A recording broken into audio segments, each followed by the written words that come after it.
आग कितनी शक्तिशाली, कभी कभी तो डरावनी भी लगती है। पर क्या ये वाकई कोई रहस्यमयी चीज है, या फिर बस एक केमिकल रिएक्शन जिसे हम समझ सकते हैं और हाँ, तोड़ भी सकते हैं। चलिए आज इसी को डिकोड करते हैं। तो सबसे पहला सवाल यही उठता है कि आखिर आग आग बनती कैसे है। यकीन मानिए, इस जबरदस्त ताकत के पीछे एक बहुत ही सरल सा ब्लूप्रिंट छिपा है, और आज हम उसी ब्लूप्रिंट का पर्दाफाश करने वाले हैं। हर आग का राज ना बस एक ही चीज में छिपा है। इसे कहते हैं फायर टेट्राहीड्रन, मतलब आग का चतुष्फलक। समझिए, ये हर आग को बनाने की सीक्रेट रेसिपी है। अच्छा, तो ये टेट्राहेड्रॉन है क्या भला? इसे ना एक 4 पैरों वाले स्टूल की तरह समझिए। आग को जलते रहने के लिए इन चारों पैरों की जरूरत होती है। एक भी हटा तो खेल खत्म। तो पहला पैर है गर्मी, दूसरा है ईंधन, मतलब जलने के लिए कुछ तो चाहिए। तीसरा है ऑक्सीजन, हाँ, आग को भी सांस लेनी पड़ती है। और चौथा और सबसे जरूरी, एक लगातार चलने वाला केमिकल चेन रिएक्शन जो इन तीनों को आपस में जोड़े रखता है। तो सबसे जरूरी बात यही है, अगर हम उस 4 पैरों वाले स्टूल का कोई भी एक पैर हटा दें तो क्या होगा? जाहिर है वो गिर जाएगा।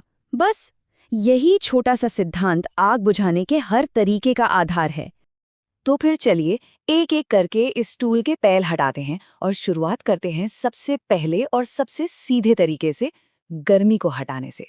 इस तरीके को कहते हैं कूलिंग, यानी ठंडा करना। इसका सिद्धांत ना बहुत ही सीधा साधा है। किसी भी चीज के तापमान को उसके जलने के पॉइंट यानी इग्निशन पॉइंट से नीचे ले आओ, बस आग अपने आप बुझ जाएगी। और इसका सबसे क्लासिक एग्जाम्पल क्या है? बिल्कुल सही, पानी। जब जलती हुई चीज पर पानी डाला जाता है तो वो सीधे सीधे फायर टेट्राहीड्रन के गर्मी वाले पैर पर हमला करता है। पानी आग की सारी एनर्जी सोख लेता है, उसे ठंडा कर देता है, और बस आग बुझ जाती है। चलिए अब आते हैं टेट्राहेड्रॉन के दूसरे पैर पर। गर्मी तो हो गई, अब हमारी ही तरह आग को भी सांस लेने की जरूरत होती है, और उसे चाहिए ऑक्सीजन। इस तरीके को कहते हैं स्मदरिंग, या आम भाषा में कहें तो दम घोटना। यहाँ मकसद बस एक है, आग तक पहुंचने वाली ऑक्सीजन की सप्लाई को काट देना। ऑक्सीजन नहीं तो आग भी नहीं, सीधा सा हिसाब है। ये बिल्कुल वही वजह है कि किचन में तेल या घी में लगी आग पर ढक्कन रखना इतना असरदार क्यों होता है। वो ढक्कन क्या करता है? वो आग और हवा के बीच एक दीवार खड़ी कर देता है। जैसे ही ऑक्सीजन की सप्लाई कटी, आग का दम घुट जाता है। ठीक है, हमारी तीसरी स्ट्रैटेजी है उस चीज को ही हटा देना जिसे आग खा रही है, यानी उसका ईंधन। इसे कहते हैं स्टार्वेशन, मतलब आग को भूखा मारना। सोचिए, अगर आग के पास जलने के लिए कुछ बचेगा ही नहीं तो वो क्या करेगी? वो अपने आप बुझ जाएगी। ये ठीक वैसा ही है जैसे उसकी फूड सप्लाई काट दी हो। इसका एक बहुत ही बढ़िया उदाहरण है हमारा गैस स्टोव। जैसे ही नॉब घुमाकर वॉल्व बंद किया जाता है, क्या होता है? ईंधन यानी गैस की सप्लाई कट जाती है और आग फौरन बुझ जाती है। और अब बारी है आखिरी और सबसे साइंटिफिक तरीके की। ये है आग के अंदर चल रहे केमिकल चेन रिएक्शन को ही तोड़ देना। हाँ, ये सुनने में थोड़ा मुश्किल लग सकता है, पर इसका बेसिक आइडिया समझिए। ये तरीका सीधे आग की केमिस्ट्री पर ही अटैक करता है। ये उस केमिकल प्रोसेस को ही तोड़ देता है जो आग को जलाए रखने के लिए जिम्मेदार है। जो ड्राई केमिकल वाले फायर एक्सटिंग्विशर्स होते हैं ना, वो बिल्कुल यही काम करते हैं।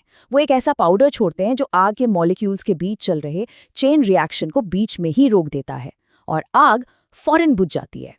तो हमने ये 4 सिद्धांत तो समझ लिए, कूलिंग, स्मदरिंग, स्टार्वेशन।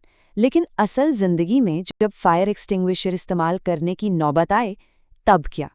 चलिए इसे एक बहुत ही आसान और यादगार तरीके से समझते हैं।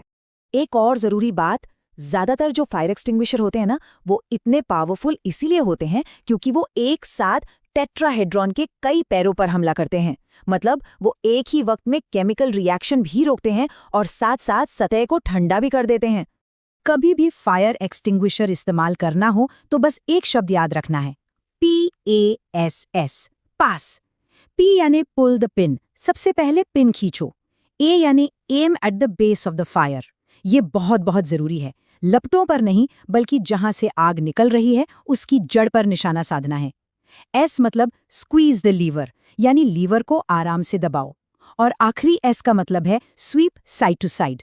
नोजल को एक तरफ से दूसरी तरफ तब तक घुमाते रहो जब तक आग पूरी तरह बुझ ना जाए। तो इस पूरी बातचीत का निचोड़ क्या है? पहली बात, आग को जलने के लिए 4 चीजें चाहिए। दूसरी बात, इसे बुझाने के लिए उन 4 में से बस कोई एक चीज हटा दो। ये 4 तरीके हैं कूलिंग, स्मदरिंग, स्टावेशन और केमिकल इनहिबिशन। और सबसे जरूरी, अगर कभी एक्सटिंग्विशर इस्तेमाल करना पड़े तो पैस मेथड को बिल्कुल नहीं भूलना है। और जाते जाते एक सवाल, आज हमने जो कुछ भी सीखा उसके आधार पर जरा सोचिए, तेल या ग्रीस से लगी आग पर पानी फेंकना इतना ज्यादा खतरनाक क्यों माना जाता है? इसका जवाब जानना सुरक्षा के लिहाज से बहुत बहुत जरूरी है।